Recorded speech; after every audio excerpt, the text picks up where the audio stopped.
Merci de nous rejoindre. Je suis Benoît Plane, chef de produit automatisation électrique chez Festo. Et donc pour ce nouveau webinaire, je vous propose d'aborder le sujet du dimensionnement d'un système électrique automatisé.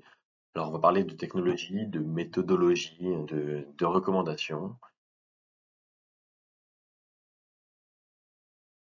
Un système électrique automatisé, ça va être une association de différents éléments, en particulier des actionneurs qui vont créer un mouvement, des moteurs qui vont générer le mouvement que l'actionneur doit réaliser, et puis des contrôleurs qui vont être l'intelligence, l'ordinateur, qui vont envoyer les commandes au moteur pour que l'ensemble des mouvements se fassent dans le bon ordre, dans les bons cycles, dans les bons timings. Puis l'ensemble est à dimensionner, donc à calibrer en fonction des besoins de l'applicatif que l'industriel souhaite mettre en place sur son site.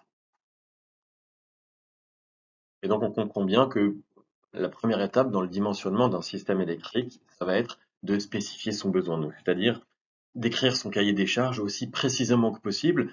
Ça peut être d'une manière vulgarisée ou d'une manière très technique. En tout cas, il faut commencer par cette étape de définition des besoins. Ensuite, à partir de là, on va avancer peu à peu dans l'établissement des différentes solutions qui s'offrent à nous pour se focaliser de plus en plus vers une solution précise et tout à fait adaptée à ce qu'on souhaite atteindre comme résultat final avant d'arriver à une validation des choix, une mise en service, des tests pour être certain que le besoin de départ est entièrement répondu en intégrant toutes les contraintes que le projet pouvait forcer à intégrer. Alors, comme je le disais tout à l'heure, si on veut définir ce qu'est un système électrique automatisé, on va d'abord parler du mouvement que l'on souhaite réaliser. Donc, ce mouvement, il va être fait par un axe électrique. On a un certain nombre d'axes électriques, on en a vraiment beaucoup pour différents mouvements, pour des mouvements rotatifs, des mouvements linéaires, pour transporter une charge, pour élever, pour presser, pour mettre en forme, pour pincer, pour prendre des éléments. Et ces actionneurs, donc l'actionneur qu'on va choisir, va lui être dirigé, motorisé, va être mis en mouvement par un moteur. Et là, de la même manière, on va avoir un certain nombre de moteurs à notre disposition. Puis ces moteurs vont être, eux, dirigés par des contrôleurs de différentes technologies, différents types d'alimentation, de différentes puissances. Il faudra donc s'assurer qu'on arrive à, pour chaque étape, choisir le bon élément et puis également s'assurer que l'ensemble des éléments s'imbriquent les uns avec les autres correctement pour arriver à une solution finale et avoir notre système électrique entièrement réalisé. Effectivement, le système électrique va lui s'intégrer dans un système plus global d'automatisation de sites industriels dans lequel on aura des automates qui vont diriger chacun des systèmes électriques linéaires que l'on aura à intégrer dans notre process. Quand on établit son système électrique, on va évidemment tout de suite vouloir penser au mouvement qu'on cherche à mettre en place, à la puissance, à la charge qu'on va être capable de porter, à la rapidité, au temps de cycle. Et avant d'aller dans ces considérations-là, on va avoir des contraintes qui vont être des contraintes globales et qui seront des contraintes qui vont permettre d'affiner les choix et de limiter le nombre de possibilités qui s'offrent à nous.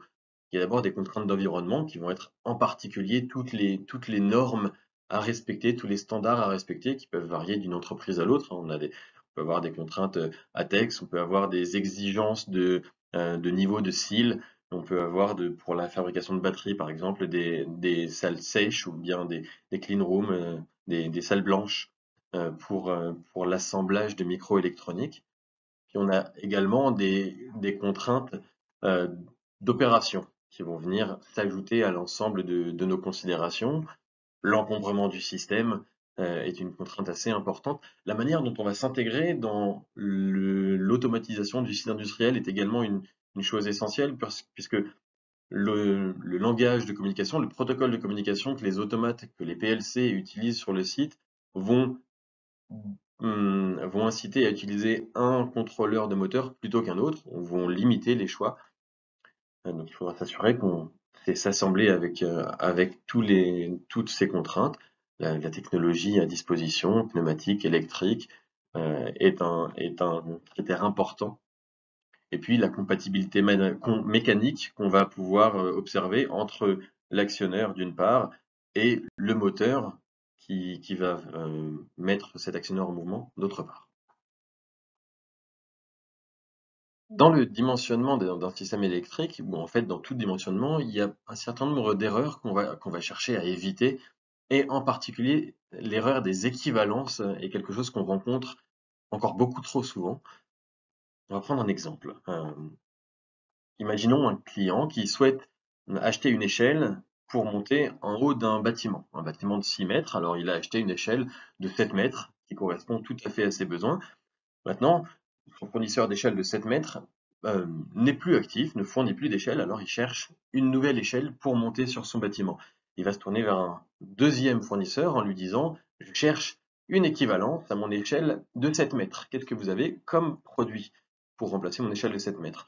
Le deuxième fournisseur va lui proposer une échelle supérieure à celle de 7 mètres pour pouvoir apporter au minimum ce que le précédent produit apportait déjà. Donc il va proposer une échelle de 8 mètres qui sera tout à fait valable et qui répondra aux besoins. Cependant, ce nouveau fournisseur, il avait en réalité une échelle de 4 mètres et une échelle de 6 mètres à disposition dans ses stocks. L'échelle de 6 mètres était parfaitement adaptée aux besoins et on aurait dû se tourner vers cette solution si on était entré par le cahier des charges plutôt que par les équivalences. On serait arrivé à la meilleure solution pour le client final. C'est une très bonne analogie de ce qui se passe quand on demande un produit équivalent pour remplacer un produit en fin de vie. La meilleure solution, c'est toujours de partir du besoin et non des solutions déjà trouvées. Deuxième erreur à éviter, assez semblable à celle des équivalences, c'est lorsqu'on cherche à mutualiser les achats. Et donc, pour plusieurs besoins qui semblent tout à fait similaires, on va acheter le même produit. Je reprends ce cas de l'échelle pour monter sur un bâtiment.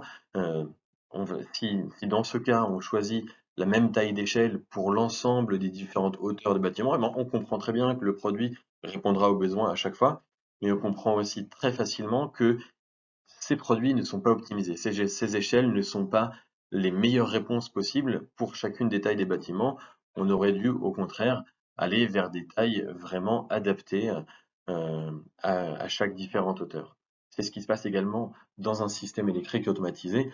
On a tout à fait intérêt à prendre chaque cahier des charges et à trouver pour chaque cahier des charges la solution la mieux définie. Une recommandation importante également, lorsqu'on est en train de dimensionner son système, c'est de choisir ses priorités. Alors, on va pas être en mesure d'être le mieux disant sur l'ensemble des critères du cahier des charges, sur l'ensemble des éléments d'un cahier des charges, et il faudra être capable de choisir quels sont les points sur lesquels on peut réduire un petit peu nos exigences et quels sont ceux sur lesquels on souhaite vraiment être au plus haut des performances. Prendre un exemple assez simple, hein, si on souhaite avoir un élément qui n'est pas cher, performant et endurant, ça va être assez difficile de trouver quelque chose d'idéal. Si on veut du pas cher et du performant, on sera probablement peu endurant. De la même manière, un performant endurant sera plus cher, ou bien pas cher et endurant sera peu performant. À plus forte raison, si on souhaite avoir les trois critères réunis, alors tout simplement non, c'est pas possible. Bien, voilà, il faut savoir faire des concessions sur certains de ces éléments. Et un élément en particulier sur lequel il faudra être attentif, qui n'est pas forcément visible dans le cahier des charges, mais qui va être présent lors du choix des produits, lors de la création du système total, ça va être le cycle de vie des éléments choisis. Et il faut s'assurer non seulement d'une part que le produit sur lequel on est en train d'avancer a encore les années nécessaires de vie derrière lui, non seulement pour reproduire la machine et pour pouvoir créer de nouvelles machines identiques, mais également pour s'assurer que les pièces détachées seront disponibles pendant encore suffisamment de temps. On va aussi s'assurer que si ce produit arrive en fin de vie dans les prochaines années, le développement du produit de remplacement, dont le dimensionnement sera à vérifier, ce développement est déjà démarré et donc il faut s'assurer qu'on a une pérennité pour les produits qui ont été sélectionnés et retenus pour notre besoin. Avec tous les éléments qu'on vient de voir en tête, eh ben, on va pouvoir commencer à spécifier notre mouvement et à avancer dans l'établissement des différentes solutions. On va fonctionner un petit peu en entonnoir, donc on va d'abord commencer par définir le mouvement, savoir si on est en train de préparer une table d'indexation rotative, si on est dans un mouvement rotatif continu, si on est dans un mouvement linéaire qui va transporter une charge. Est-ce qu'on va avoir besoin de plusieurs axes? Est-ce qu'on va devoir répartir notre charge sur différents chariots? Est-ce qu'il y a de la prise de main de la prise d'objets à intégrer? Quelle est la longueur qu'on vise? Quelle est la répétabilité qui sera nécessaire dans notre applicatif? Si on est en train de mettre en forme un carton, on n'a pas besoin de la même répétabilité, par exemple, que pour rattraper un microcontrôleur sur un wafer. Donc on va d'abord démarrer avec l'établissement du mouvement, les caractéristiques du mouvement à établir. Une fois que le mouvement sera établi, là on va pouvoir s'interroger sur la manière dont la charge va se déplacer. Et la manière dont la charge sera caractérisée. Est-ce qu'on a une charge, quel est son poids, quelle est sa masse, quelles sont ses dimensions? Est-ce que c'est une charge parfaitement équilibrée dans les trois dimensions, ou bien est-ce qu'elle va créer un effort de torsion sur l'axe sur lequel on travaille? Quelle est sa densité? Ça va pouvoir intervenir pas mal si on est dans un mouvement rotatif dans lequel l'inertie de la charge est encore plus importante à prendre en charge que dans un mouvement linéaire. Donc là, on va être dans les caractéristiques de la charge à déplacer. Après ça, on va pouvoir s'intéresser au cycle en lui-même, au mouvement, à la répétition du mouvement. Alors quel est le timing dans lequel on veut effectuer ce mouvement? À quelle vitesse et à quelle accélération on va vouloir déplacer notre charge?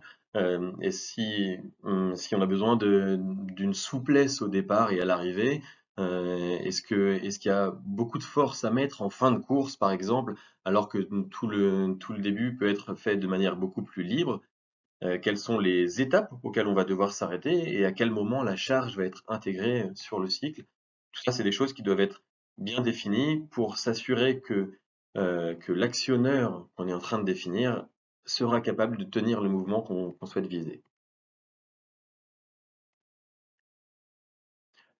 Une fois que le mouvement est défini entièrement, que le temps de cycle, les temps de cycle, que les informations sur la charge à déplacer sont claires, là on peut s'interroger sur quelle est la motorisation? Puisqu'on a choisi notre actionneur, puisqu'on a défini au préalable notre actionneur, maintenant on peut s'interroger sur quel est le moteur qui va être capable de répondre à nos besoins en termes de vitesse, d'accélération, mais aussi en termes de force, de puissance, de retour d'information. Si on a besoin d'automatiser le moteur, d'avoir un retour d'information, un encodeur, alors il faudra mettre ce critère dans le choix du moteur. Est-ce que le moteur est assez puissant, apporte assez de couple, est assez précis? Si c'est pas le cas, on va devoir considérer l'introduction d'un réducteur dans notre système pour multiplier ou réduire les couples, et puis pour s'assurer qu'on a suffisamment de précision dans l'ensemble qu'on est en train de créer. Et avec le moteur va quasiment de manière automatique l'idée d'un contrôleur, l'ajout d'un contrôleur. Le contrôleur, c'est lui qui va envoyer les commandes au moteur, donc il va recevoir les informations du moteur en temps réel si on est en boucle fermée, donc si on reçoit des informations de position du moteur ou de position de l'actionneur, et le contrôleur va envoyer les commandes de rotation du moteur pour créer le mouvement de notre actionneur final. Le contrôleur va aussi avoir des contraintes de protocole de communication, comme on l'a dit tout à l'heure, de puissance d'alimentation, courant continu, courant alternatif, de sécurité. Et puis, une fois que tous ces éléments-là seront bien définis, on aura besoin de passer par une phase de validation, donc d'analyse du système qu'on aura choisi, en commençant par l'actionneur au départ, et puis en descendant vers la motorisation et vers le contrôle. Voilà, pour le redire encore une fois, on voit que le choix de l'actionneur va se faire dans un premier temps à partir de l'établissement, de la définition du mouvement et de la charge à déplacer, des temps de cycle. Et puis le choix de la motorisation, le choix pardon du moteur et de son contrôleur vont se faire avec des éléments communs qu'on retrouve dans la définition de l'actionneur, et puis d'autres éléments supplémentaires qui vont donner des précisions qui n'étaient pas encore nécessaires pour le choix de l'actionneur. Alors, maintenant que la solution est définie, une remarque, une recommandation, un conseil sur le choix des fournisseurs. Et dans certains cas, on va se rendre compte que pour avoir la meilleure solution pour chacun des postes de notre système linéaire, on a plusieurs fournisseurs. On va avoir des fournisseurs pour chacun des éléments, ce qui va rendre compliqué les achats, qui va rendre compliqué les temps d'approvisionnement, la gestion des documentations, des technologies, des modes de pensée de chacun des fournisseurs. Il va y avoir des problématiques également de compatibilité entre le moteur et la partie mécanique, l'actionneur, entre le moteur et le réducteur, si on choisit d'en avoir un. Dans la mesure du possible, une recommandation forte est celle de limiter son nombre de fournisseurs. Il peut y avoir parfois des fournisseurs qui sont en mesure de répondre à tous les besoins de toute la chaîne d'approvisionnement pour un système linéaire, électrique, automatisé. C'est le cas de Festo, pas uniquement. Euh, c'est une vraie recherche qu'on peut viser, d'avoir un fournisseur unique pour l'ensemble des solutions. Encore une fois, c'est un gain, si c'est pas un gain financier immédiat, c'est un gain en temps d'apprentissage, en temps d'appropriation des technologies et en réduction des risques de l'approvisionnement. Et un peu sur le même thème de la multiplicité des intervenants, on va constater assez facilement, assez souvent que dans la définition d'un système électrique, on a une équipe, plutôt une équipe mécanique, qui va s'atteler à choisir les actionneurs, à choisir les éléments qui sont en mesure de porter notre mouvement, d'une part, et puis d'autre part, on va avoir les équipes d'automatisation qui vont choisir les moteurs et les contrôleurs, en particulier les contrôleurs, pour être en mesure de piloter de la bonne manière le système qu'on a mis en place. Il est nécessaire d'être certain de pouvoir rassembler ces deux équipes. Et si les deux équipes, si les deux éléments choisis sont difficilement compatibles, difficilement assemblables, alors on va avancer vers un système qui est certes sur le papier très bien spécifié, très bien défini, mais on va avoir finalement de la complexité pour la mise en place et pour l'intégration des éléments les uns avec les autres. Donc, s'assurer aussitôt que possible que les éléments choisis par les différentes équipes intervenantes vont pouvoir être assemblés pour créer le système linéaire comme souhaité en bout de course. Une fois qu'on est arrivé à la définition de notre système, en respectant autant que possible les recommandations, en évitant les erreurs et les pièges, on va prendre les fiches techniques, on va prendre une vision globale de l'ensemble pour valider sa solution ou bien pour faire valider sa solution par des experts techniques, par des consultants, pour s'assurer qu'on a avancé dans la bonne direction et pour vérifier qu'on n'a pas oublié certains éléments. Par exemple, vérifier qu'un moteur n'est pas en surconsommation, qu'il n'est pas en utilisation trop intensive, vérifier qu'un axe atteindra la répétabilité souhaitée, donc refaire un point sur l'ensemble des critères qui nous ont amenés à une solution. On va programmer les automates. Parfois, les fournisseurs apportent des éléments très simples à appréhender pour la programmation des automates, pour la configuration et la programmation. On va ensuite euh, assembler l'ensemble des produits qui constituent notre système, soit partiellement d'abord chez le fournisseur avant de l'intégrer entièrement sur le site, soit entièrement d'un côté ou de l'autre. Pour la mise en service, c'est important de s'assurer qu'on peut avoir un accompagnement efficace quand on est en train de faire cette mise en service, qu'on atteindra toutes les documentations nécessaires assez facilement et qu'on est en mesure d'avoir de l'aide pour toutes les étapes qui peuvent être un petit peu délicates à mettre en place.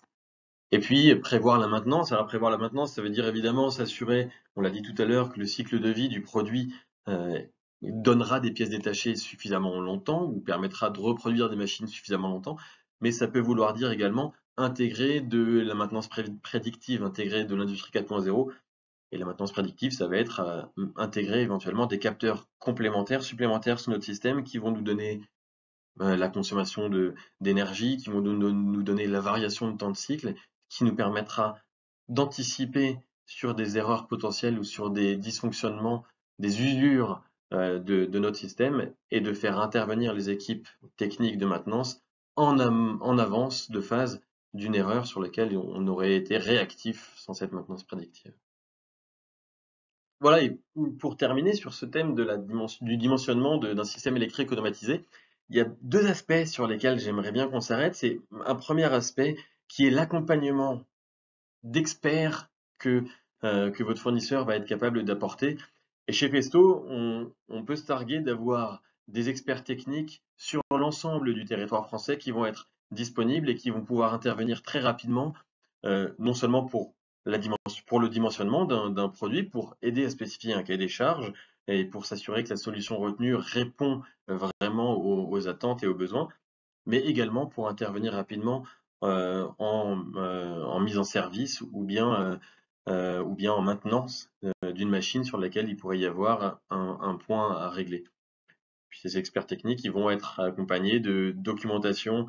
Alors bien sûr, les documents en catalogue d'utilisation, les caractéristiques descriptives des produits, mais également des notes d'application qui sont également en téléchargement sur le site de Festo. Des notes d'application qui vont par exemple expliquer comment connecter un réducteur et un moteur à un axe, comment programmer un contrôleur multiprotocole et comment utiliser les blocs fonctions pour travailler sur un protocole ou sur un autre. Les experts techniques aussi, ils vont être là pour apporter des réponses exactes, factuelles, pas pour apporter une réponse qui fait plaisir ou une réponse qui nous met en avant. Non, leur travail, c'est d'apporter une réponse fiable et certaine. Et puis, si cette réponse, elle dessert notre message, c'est pas ça l'important. L'important, c'est qu'on soit fiable. Puis on a pu avoir des exemples chez Festo où on a dû dire non à un client sur la faisabilité technique de ce qu'il voulait mettre en place. Donc le client, entendant un non, est allé voir ailleurs, a mis en place une machine avec un fournisseur concurrent, et puis a vu que cette machine n'était pas fiable du tout, est revenu nous voir en disant OK Festo, merci d'avoir été transparent, merci de m'avoir dit non, je vous donne ma confiance, dites-moi, aidez-moi à avancer dans mon cahier des charges et dans l'établissement des solutions. Voilà le genre de choses que des experts techniques peuvent apporter dans un travail de mise en place de machines.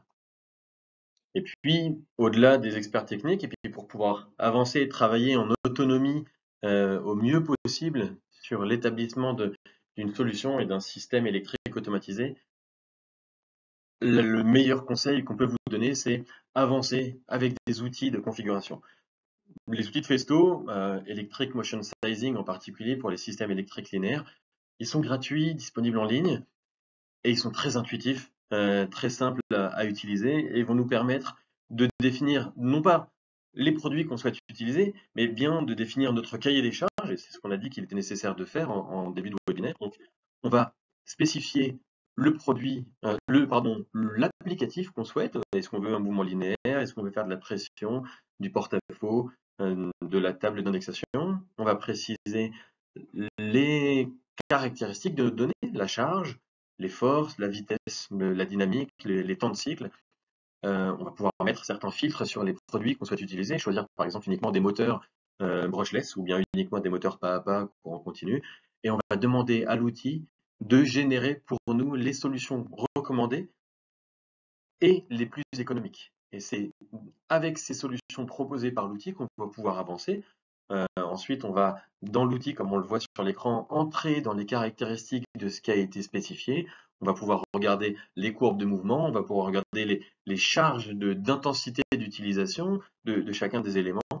Et puis, on va même pouvoir aller jusqu'au bout et créer la liste des matières, des pièces détachées qui vont constituer notre système. On aura même un code unique de système généré qu'on pourra copier et qu'on pourra envoyer au support technique, aux experts techniques pour validation ou pour prolonger le travail. Ce qu'on voit ici, c'est le téléchargement, puisqu'on va aller jusque-là, des fichiers de configuration de l'ensemble des éléments qui constituent notre système électrique. Ces fichiers de configuration, on va les intégrer dans Festo Automation Suite, ce qui va nous permettre d'avoir une mise en service, une mise en route très rapide pour le système qui a été configuré. Oui, finalement, ce que je suis en train de dire, c'est qu'il y a beaucoup de recommandations, beaucoup de conseils à suivre pour créer son système électrique linéaire. Mais si on va dès le départ utiliser des outils performants, s'accompagner d'experts au top de leur niveau, au top du niveau, on va avoir des réponses très rapides, très efficaces, factuelles, et on va pouvoir avancer très efficacement et très rapidement dans l'installation, dans la création d'un système automatisé qui répondra tout à fait au cahier des charges établi au départ de notre projet. Voilà, je laisse la vidéo se terminer pour nous montrer qu'on a à la fois le contrôleur, le moteur, les câbles, l'actionneur qui ont été définis grâce à Festo Electric Motion Sizing. Il me reste à vous remercier d'avoir assisté à ce webinaire. Je suis Benoît Plane, n'hésitez pas à me contacter pour avoir davantage d'informations et pour les éléments que je vous ai montrés pendant cette vidéo, vous pourrez les redécouvrir en venant sur notre site festo.com et puis en recherchant ce webinaire ou bien en allant sur la page Electric Automation directement, festo.com/EA. Les deux livres, vous pourrez ici télécharger également un livre blanc, par exemple plusieurs livres blancs, un livre blanc pour vous accompagner dans le passage du pneumatique à l'électrique, grâce à notre gamme SMS qui intègre contrôleur, moteur et actionneur tout en un. Vous pourrez télécharger un livre blanc sur le dimensionnement électrique qui vous rappelle les conseils qu'on a pu voir aujourd'hui. Et vous pourrez également découvrir des outils d'ingénierie comme EMS, Electric Motion Sizing, pour les systèmes linéaires, rotatifs, les tables d'indexation, les axes à pression sans retour de pression. Et vous pourrez aller également sur l'outil HGO, Handling Guide Online, qui vous permettra de créer des systèmes tridimensionnels en toute autonomie, dont vous pourrez préciser, spécifier chacune des caractéristiques des trois axes qui peuvent constituer votre manipulateur 3D. Vous pourrez intégrer de la pneumatique à votre système. N'hésitez pas, tout est en ligne et tout est disponible sans limite. Merci encore de nous avoir écoutés aujourd'hui, de m'avoir écouté. N'hésitez pas à revenir vers nous pour avoir des précisions sur l'ensemble des points abordés ou sur d'autres points que Festo pourrait vous donner sur vos problématiques industrielles. Merci encore.